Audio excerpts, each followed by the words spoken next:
Hi everyone, I'm children's book author and illustrator Grace Lin. I'm the author and illustrator of all kinds of books, including picture books like this, A Big Mooncake for Little Star, and novels like this, The Year of the Dog. But I would say probably my most popular book is this book right here, Where the Mountain Meets the Moon. Now, this book is about a young girl named Min Lee who's on this journey to try to find the old man of the moon so she can change her family's fortune. Now, as Min Lee goes on her journey, she meets all these different people and all these different creatures, and they each tell her a story. And those stories affect her journey, but she doesn't realize it till the very end. Now, Min Lee is not the only one who goes on a journey. When Min Lee runs away to find the old man on the moon, her parents run after her, and they too are told stories. So what I thought I would do today is read to you my favorite story in this book. And this is one of the stories that's actually told to Min Lee's parents. And this is the story of the Goldfish Man. So what I thought I'd do is read you chapter 12. And this is what's happening here is that Min Lee's parents have been traveling, trying to find Min Lee, and they've been following these footprints, and they think that it's Min Lee's. But when they finally catch up to who's been making the footprints, they realize it's not Min Lee, it's actually the Goldfish Man, a man who sells goldfish. And this is what happens. The Goldfish Man turned around and smiled questioningly at Ma and Ba, who could do nothing but continue to stare. He was slender and small, which was perhaps why it was easy to mistake in his footprints for Min Lee's. The dragging lines Ma had thought were from Min Lee's walking stick led to his cart, and the bowls of goldfish caught the sifting beams from the sun, slivering it into flashing sparkles of light. The Goldfish Man's eyes also flashed as he looked at Ma and Ba and their dust-covered clothes, haggard, tired faces. "Can I help you?" he asked them. "We are looking for our daughter," Ba stammered. "We are from the village of Fruitless Mountain." "You sold her a goldfish and then," Ma sputtered, "and then she ran away to try to change our fortune." "I see," the Goldfish Man said, and again he looked at them, at Ma's tight, angry frown and Ba's careworn, worried face. "And you are going after her? To stop her?" "Of course," Ba said. "We need to bring her home." "Yes," Ma said. "She is acting crazy. Who knows what could happen to her?" "She could succeed," the Goldfish Man said steadily. "She could find a way to change her fortune." "She's trying to find Never-Ending Mountain," Ma said. "Ask questions to the old man of the moon. There's no way for her to succeed." "Yes," Ba said. "It's impossible." The Goldfish Man looked a third time at Ma and Ba, and this time they felt it. Under his gaze, Ma and Ba suddenly felt like freshly peeled oranges, and their words fell away from them. Inexplicably, they felt ashamed. "Let me tell you a story," the Goldfish Man said. And this is the story of the Goldfish Man. My grandmother, Lao Lao, was a famous fortune teller. People from faraway villages would line up at our home asking for lucky dates for weddings and predictions for their children. If she was ever wrong, we never heard of it. But a week before my 19th birthday, we heard her moaning in her room. When we rushed to her, we found her sitting on the floor with her fortune-telling sticks spread around her. To my surprise, as soon as I entered the room, her piercing eyes fixed upon me. "You," she said, "you will die next week on your birthday." It was as if she had exploded a firecracker in the room. My parents and aunts and cousins burst into exclamation and wails. "It is true, it is true," my grandmother insisted. "I have checked and rechecked over and over again, and the sticks always say the same.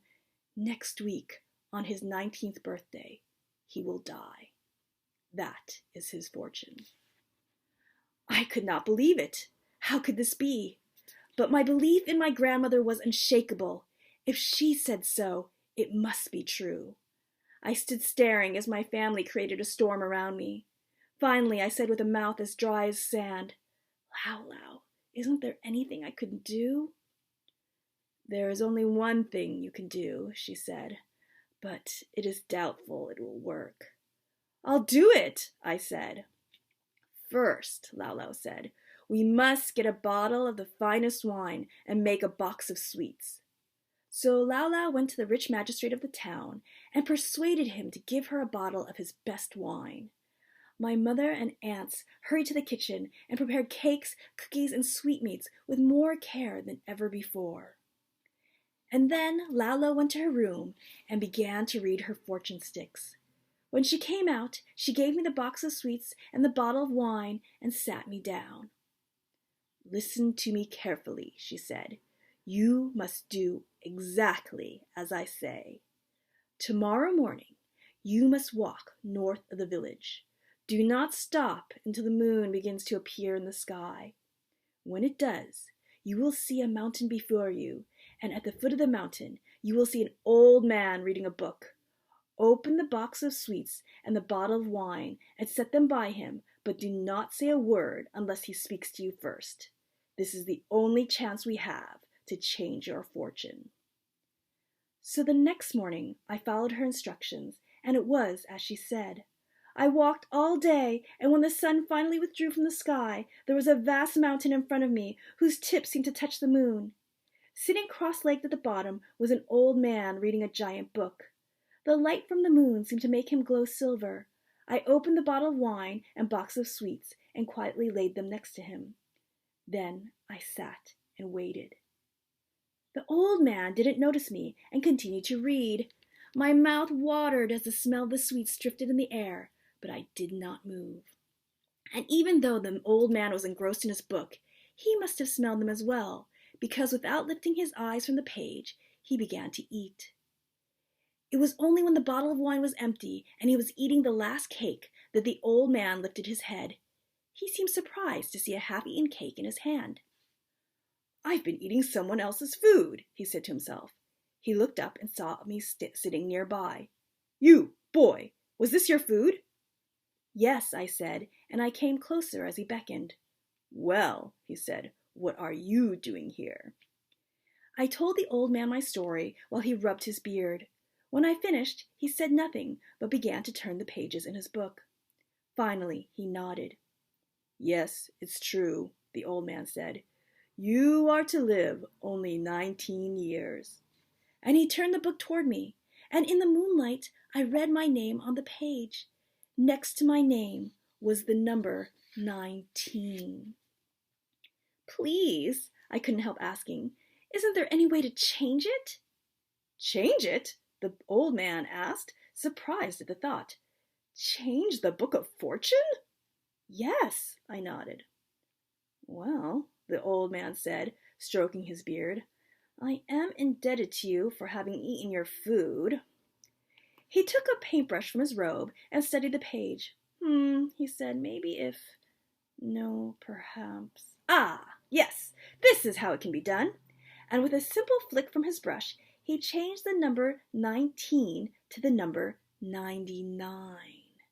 "Good," he said to me. "You now have many more years of life.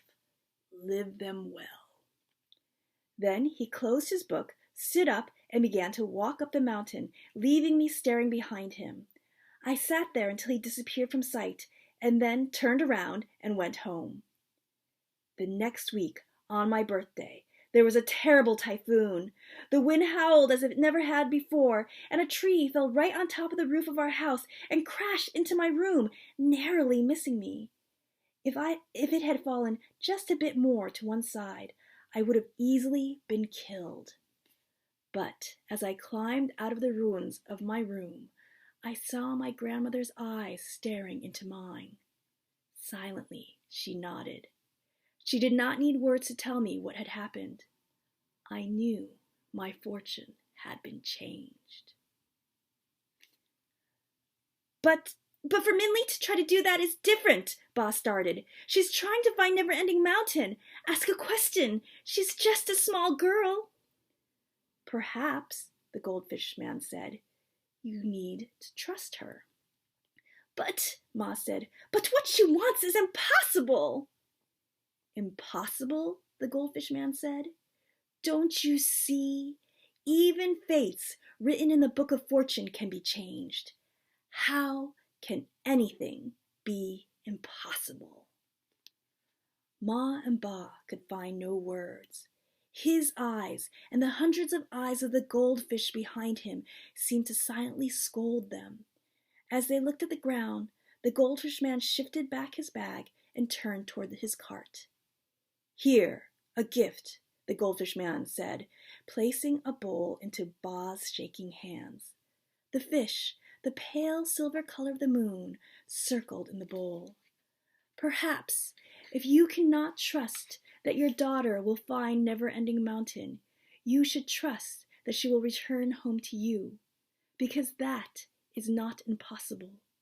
So whether Minli brings it to you or not, I wish you good fortune. And with a bow, the goldfish man walked away.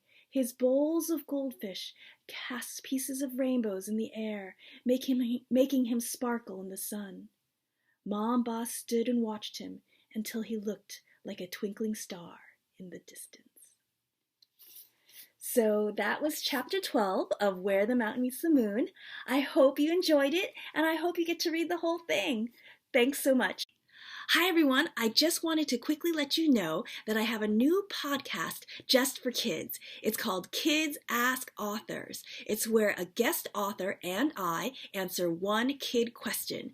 And every episode ends with a kid book review, a kid poem, or even a kid joke, which means that kids can submit their own book reviews, their own poems, or even their own jokes, and we'll play it on the podcast. So you can have your child submit their jokes, their book reviews, and their poems to our podcast. Just go to www.kidsaskauthors.com and listen to the podcast too. It'll be a fun thing to do now. Thanks.